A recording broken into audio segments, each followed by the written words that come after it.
Okay, so this is not my fault. Well, sort of. I just hosted the party. These people are the ones who brought the drugs that got everyone arrested, so to speak. But let me explain for a moment. You see, when Lost Skies dropped, there were and are a number of people that felt the game needed maybe just a touch of modding. And you see, I myself wanted one thing from this, to host a large public server. But that isn't currently possible in the game yet, as Lost Skies is a 6-player co-op for the early access build of the game, and while I wanted to host a server, my only option to make this possible would be to introduce mods. But I know nothing of how modding actually functions, let alone how to host a server bigger than 6 people, or at least so I thought. You see, in the Lost Skies Discord server, there exists a modding group with their own subset server called, and you'll never guess this one, Lost Skies Modding. Anyway, there's a small handful of individuals who have managed to figure out how to mod the game, and while they don't have any instructions per se, I was able to finesse my way into getting a mod system they made to work that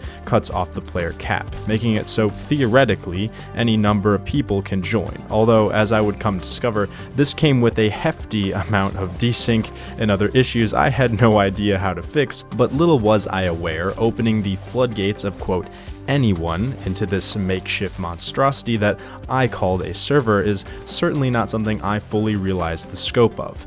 And that's what I'll be showing you poor souls all today. Nice. Never mind the fact that I look like a skeleton, or why I'm wearing a literal manta as a fleshy wingsuit glider, or why this shipyard bubble is the size of Manhattan. All will be thoroughly explained, or at least somewhat addressed in due time. And if you stick around to the end of the video, I'll show you how you can host a semi-functional server yourself too.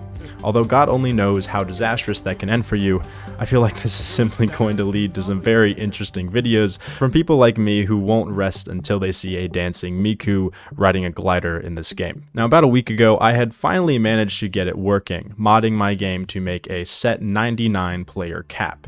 Now, did I end up getting this value anywhere close to 99? Definitely not. But I did manage to get around 11 or 12 people before my game nearly exploded, resulting in this mess, something I like to call the embodiment of desync squared. Now, part of this mess really isn't my fault here. People in the Lost Skies Discord that go by Nines and Zero Cool, these individuals were one of many to join my lovely little world, as well as get into a call with me on the Lost Skies official Discord, where, in doing so, explain that there is technically a way to install a Unity function into Lost Skies that gives you unilateral access to developer functions of the game.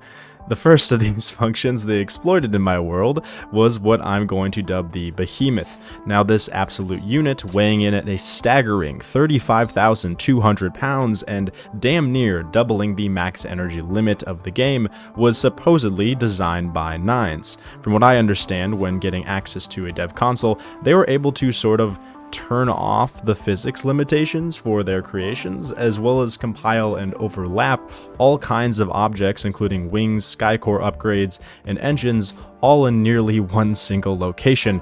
Now, this did have some interesting side effects, where sometimes, depending on who used the ship's helm first, whether it was the person who spawned the ship in or a random normal player like me, the ship's physics would start working again and it would just fall out of the sky. Although we were able to get it to actually fly, which eventually led to us taking off with it, causing something like this to happen. I don't even know how many people are on this ship. Oh, we're leaving now. This guy's floating. What the heck is happening? We hit a rock! Oh shoot! Should I try? Oh no, he's still going forward. Who's flying the ship right now? Fly? I don't know, man. God. Yeah. Everything's shaking so viciously. It's really bad. Oh my god.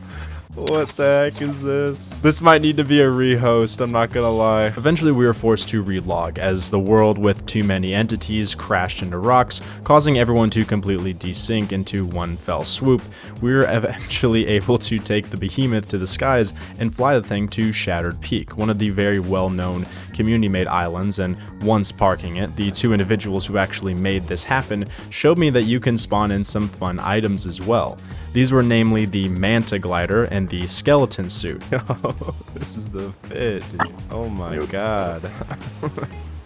There's a bunch of random guns in here. Oh, dude, what? And it has, like, glowing manta stuff. Now, from a while back, I do vaguely remember the devs posting about the fact that you could wear a skeleton suit for a Saborian corpse, which is basically what this is, which I never actually realized they saved this as an item that could just technically be grabbed from the depths of whatever console they were doing or using. But interestingly, this item came with 100 defense as well, which made it extremely powerful to wear. Now, this also came with a weird fleshy manta wingsuit, which I promptly and excitedly got to put on, which creates a colorful little green and yellow particle effects on your wingsuit's wind trail, which was pretty dang cool. Now, they also decided to spawn in a version of the behemoth to help me try and chase down another Seraph boss spawn, which, yes, still had tens of maxed out engines all packed into one location, which, despite being the most finicky and sensitive ship I have ever flown to this day, was able to fly over the max speed limit. So I honestly couldn't even tell you how fast that thing actually could move. Oh my god, this thing's so fast, you're right. Shoot. I see you guys. This thing's sensitive. Ugh. Trying to aim down. But don't you worry, because we aren't done here. In addition to them spawning in these ships, we also got to experience MTV Cribs. That's right, the thing that took my game over 5 minutes to load, and also promptly froze every person in my immediate vicinity in place during that entire duration, is a house. A pretty fine one at that too. God. Bro, the game is lagging it so just much. Spawned in the rest. Okay. The game is lagging so much Yeah. that he just spawned in the house. the doors on the Ark aren't even opening and closing. Oh god. This is so bad. I love it. Alright, I'm here. I can be in the house now. I can experience the house. Yeah, the house is this. Oh my This is where I live. Dang. Decked out with some fine planter boxes, some carpeting, glass walls and lighting, a Nautilus head trophy, and even a little baby Nautilus, or naughty boy if you want to call him that, in a jar, which was kind of neat. Now, before heading back to the main island, I got to use the modder's speedboat, or speed ship, engine incarnate. Yeah, that feels more correct. Either way, if you want to call this thing whatever you want, at a minimum had 30 max level engines from what I could tell, which I could not even tell you how to obtain, but this thing, much like its previous ships, was able to move at insane speeds, breaking the speedometer value, although this one had an unfortunate side effect of sinking straight down the second that I used it, regardless of the fact that the previous one worked. And while I couldn't tell you how much this one weighed, given that the smallest and lightest early game engines weighed around 300 pounds, and based on my own guesstimations, these massive engines were made of pure lead, and the weight of this thing must have been in or around 30 to 40,000 pounds at least. Either way, because of the fact that it was so heavy, the second I disconnected from the shipyard, the thing literally sank like a brick to the ground, which forced me to have to drag myself and the ship off the island until I could just move so fast that the sinking didn't even matter. Oh, what is this you spawned in now? Oh, those are all engines. What? Yeah. Oh, Christ. Do I want to know how fast this thing moves? No, I don't know how fast this one moves. I haven't taken it out yet. Oh no. Oh boy. It's, I thought it's because the meter doesn't. It goes past the speedometer. no, Should we put it to the test? I want to put it to the test. Oh god, Yeah, it's I'm sinking. almost there. I don't know if this ship flies. This might just sink. Yeah, it might. Turn on the engines. Fuck it. Oh! yeah, it's turned off. Pull it up. I'm just on the side of the ship, just chilling. What is happening? And then- Or at least so I thought, as for whatever reason, despite being able to move likely around 100 miles an hour, as we made our way back to the spawn island, the ship did begin to ever so slowly sink, and as I jumped out, briefly grappled to whatever modded or glitched object that this ship was made of, my entire player camera broke, forcing me to only be able to look in one direction the entire time, which left me to slowly sink to my impending doom below the island. Now, once I relogged and was able to spawn back in and fix this horrendous mess again, and mess around with Behemoth some more, I even used it to deforest an entire part of the island. Should we ram this into the trees and see how many we can take down? Yeah, see what happens. Great idea, let's do it. This is going really well. Oh gosh. Oh, It's going. Oh, It's going. oh, My screen. my screen too is gone. This was a forest. This used to be. One day. Long At ago. one point long ago, yeah. Till the Seraph attacked. It was definitely the It Seraph. was definitely the Seraph, guys, I'm just saying. I saw him do it. I'm inside the island. Up towards the white wall on the right hand side. There you go. Hello. I was behind this Oh wall my god. getting into here. But then I realized that there's actually just a hole here. Oh, It's not really that bad. wow, that's nice. Bad clipping. It's weirdly a lot easier than I imagined it would be, so I can probably just slip. Oh no, never mind. I'm just gonna glide over here. That's what I'm gonna do. Oh yeah, I love these because they have like I'm no just- friction. Just gonna do this for a while. Oh, there we go. Oh, Oh, I banked. you banked. What is this? Spam jump while you're laying down. Oh It never my lets you God. stand up. Oh, Whoa, oh, oh. What is his legs doing? I'm half in it.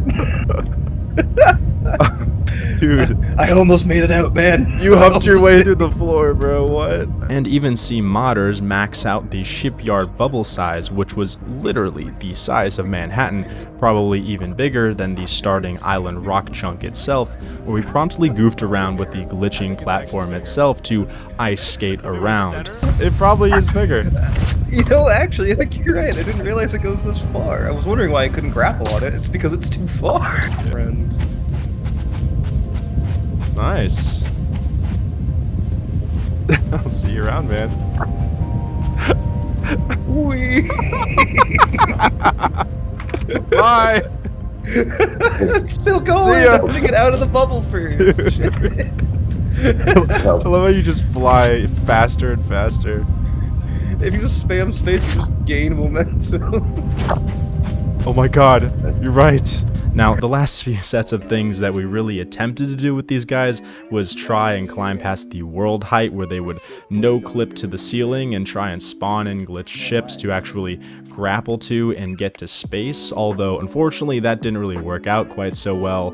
It was an absolute blast being able to experience all this crazy stuff happening in my world, and honestly, with how insane it seems modding can already push this game, I'm kind of really excited to see where this will all go, and if fully supported dedicated servers will ever truly become an option or not. And while it was the end of my time playing with the modders, it wasn't the end of my time breaking the game even more. And if you're curious about what I mean by this, I'm specifically referring to item duplication.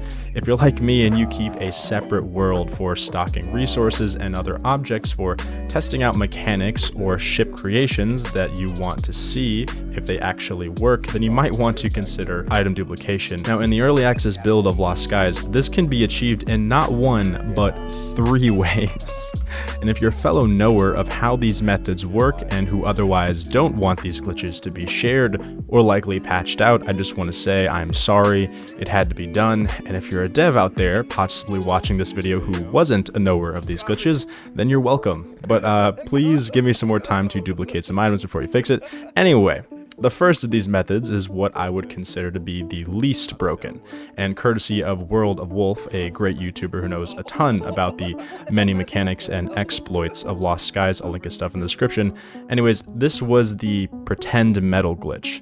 This one is achieved due to a game glitch not understanding preferred metal limitations. And to give an example here, you can achieve this glitch by taking one of the best metals that maybe you don't have enough of or you want to have more of, and placing it into your inventory with nothing else. With this metal as your selection for building something like engines, it will be forced to be your set metal. And by taking a really cheap metal in a box and putting it into your inventory, maybe it's like lead or something else, this metal cost will be fulfilled by that remaining metal, seemingly to pretend to be more of the one that you had initially selected for actually crafting a engine or whatever thing you wanted to make.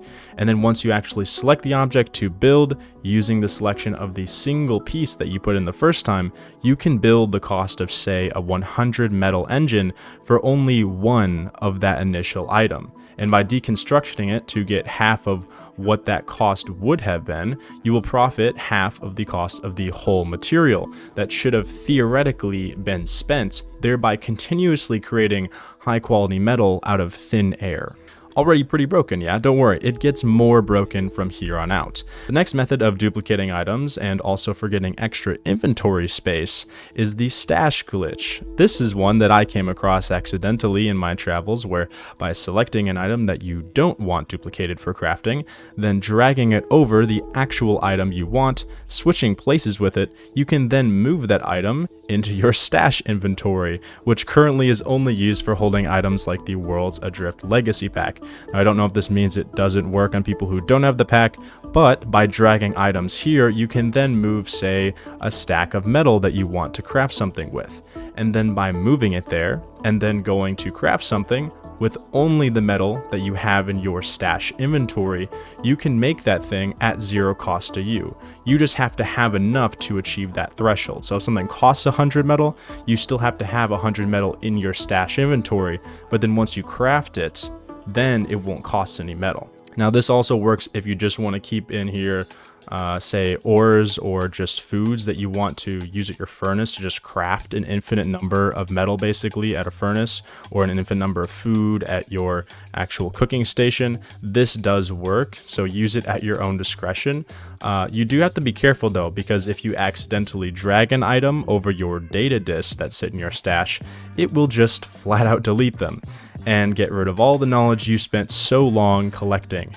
This mechanic I unfortunately learned the hard way in a world of mine, and if you want to move an item back out of the stash, you can do so by performing the same click drag method to get those items back out. The last of which I will credit again to World of Wolf for this one, and it is by far, in my opinion, the most broken and simplest of glitches to duplicate items. This one is called the storage glitch, where by simply placing an item or any number of items and stacks of those items into a box, cupboard, whatever storage device you want to use, then taking your gall disk, left clicking and moving it to another location, placing it, and then moving it back, it will just flat out duplicate whatever number of items are in that chest whenever you deconstruct it. Now, you can also just keep moving it back and forth and duplicating it over and over and over again, so that when you eventually deconstruct it, it will just exponentially spawn more and more items, probably until your game completely crashes. Who is to say? But I can imagine that if you do this thing long enough, that will probably happen, which is pretty funny to see. Now, another thing I want to show you, which I recently came across, which is kind of cool, from another YouTuber named Ahrya, who managed to create, yes, a sky train. And no, I am not joking in any sense of that word. While I unfortunately can't play the audio because they are blasting Crazy Train by Ozzy Osbourne throughout this, which is, fitting for what this is, they managed to tie ships together. And while I don't know their method of doing this, from what I could tell or guesstimate, it seems they achieved it by parking one ship into part of another shipyard bubble that was not fully built out. Then they created a new block frame which happened to overlap on the placement of the outer frame of the previous ship, and then duplicated this 4 times for 4 different ships, which created some of the most wild physics interactions that I've seen in the game. So much so that they even went so far as to take this thing all the way to the boss with 0 weapons, then tail whip Neurolar to death, doing hundreds of thousands of damage by the sheer will of Thomas the Tank Engine alone. But aside from all this, I think the coming future of mods and game functions to Lost Skies gets me really curious and excited and maybe a little terrified to see where this game is going to go in the future. As the devs continue to work on bug patches and game fixes, eventually moving to push out the next region of the game and hopefully one day dedicated server functions, I'm curious what you guys think should eventually be added to Lost Skies, as personally my biggest wants for the game as we move forward is dedicated servers, hosting host privileges like no clipping camera modes, as well as maybe a proximity chat. That'd be kind of nice, although it's hard to say if those will end up being the focus of the game's development from the devs as we move past the early access build into 1.0. I think the extent of what some players and modders have already been able to achieve in a game really opens up for some interesting possibilities for the game's future. Now, if you want to be able to break your own game using the current build of Lost Skies, I have an unlisted video in my Discord, links in the description by the way, which outlines exactly how you can cut off your own game's player cap. And in case you wanted to put your game to the test and see how many players can actually fit into your Lost Skies world at one time before it breaks and fails, you are more than welcome to do so. And if you enjoyed the stuff that I put on here, consider leaving a like or becoming one of my amazing YouTube members to help support the channel. Either way, thank you all so much for watching, and I'll see you in the next one. Peace.